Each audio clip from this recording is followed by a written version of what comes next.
Fog football back with some early morning football transfer. Scottish football transfer news. Boom. And Aberdeen have come out and said that they will be very difficult to deal with if clubs want Duke or Miovski. This did come out last night, but we'll only get 10 this morning. And you know what? Fair play to them because Miovski scored 19, Duke scored 18. They've been absolutely crucial to their team. They're both 23, so they're both really young. Miovski's on a 4-year deal. Duke's on a contract for another 2 years. But the problem is with Duke, you've got that 50% sell-on fee to Benfica, which it's a weird deal. So it was a 50% free that they paid, where, yes, you get them for free, but we get half of what you sell them for. Bit retarded. Miovski is a North Macedonian international. Duke is also capped from Kia Preferred. And you know what?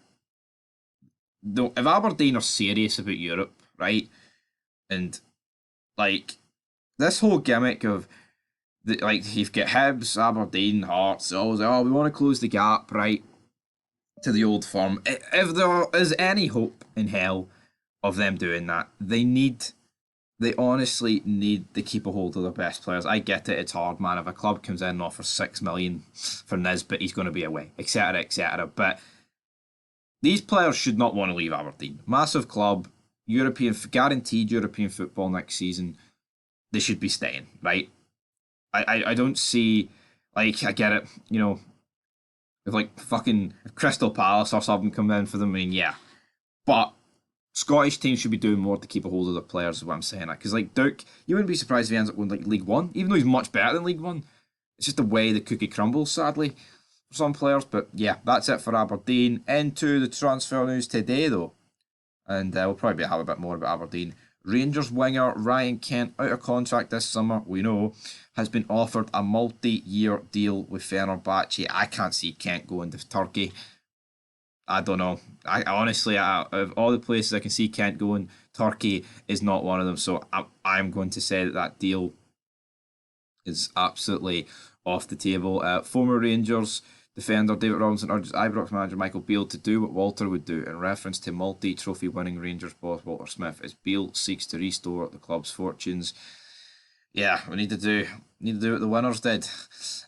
Celtic defender Cameron Carter-VICKERS could miss up to 4 months as he recovers from knee surgery, so he could miss. He might not be back to September. Carter-VICKERS, which ain't good for him. Alfred Ralston wishes fellow Celtic right back Alistair Johnson well in his recovery from injury and says he's ready to step in for the Canadian. Kick and hush, says Greg Taylor. We do our talking on the pitch. Some could learn from that. You know what? I agree with you. I think Rangers players have talked far too much in the past couple of months. And there's a lot of them. Sakala most notably. You've got Campbell as well. You've got Lundstrom, Raskin, Tav. A lot of players, man, who talk shite. Inverness Caledonian Thistle are to be offered 10,000 tickets for June's Scottish Cup final against Celtic. I understand why it's not a 50-50 split, because there's just no way in hell, right? Inverness are bringing, 26,000. But the fixture's been pushed back to 12:15, I believe, again. Just like the semi-final for them, to accommodate the FA Cup final, the Manchester Derby. But realistically, right, see in Scotland, who's going to give a fuck about the Manchester Derby? No one. Obviously, yeah, from a perspective, you're sitting there on a Sunday, it is better to watch, if you wanted to watch 2 games, or when the football's on, it's better if you've got a bet on it. For example, if you want to watch one game and then the next game's on, so I'll watch it. But realistically, we should not be moving just for the sake of accommodating the English FA Cup. So, it's my opinion. Dundee United manager Jim Goodwin hopes to formalise a permanent deal for on-loan Wigan Athletic midfielder Jamie McGrath. Former Dundee United and Rangers forward and one-time Hearts coach John Daly has been put in interim charge of St Patrick's Athletic. You remember him? I remember Big John Daly. Unit of a man, but absolutely shite. That was circa 2012. Anyway, former Hearts defender Ryan McGowan believes Australian compatriot Nathaniel Atkinson can enjoy a new lease of life at Tynecastle under interim manager Stephen Naismith. And is that it? Oh no, With a lot more. Oh, hell yeah. We have a lot more, baby.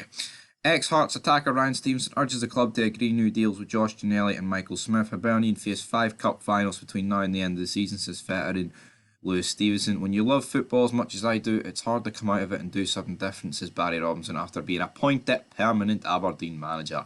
Well, Livy manager Davy Martindale voices concern about Scottish Premiership B teams playing in a new SPFL 5th tier. Aye. Yeah, that doesn't sound good to me, to be honest. I don't get that, to be honest. Like, why the fuck are the B teams?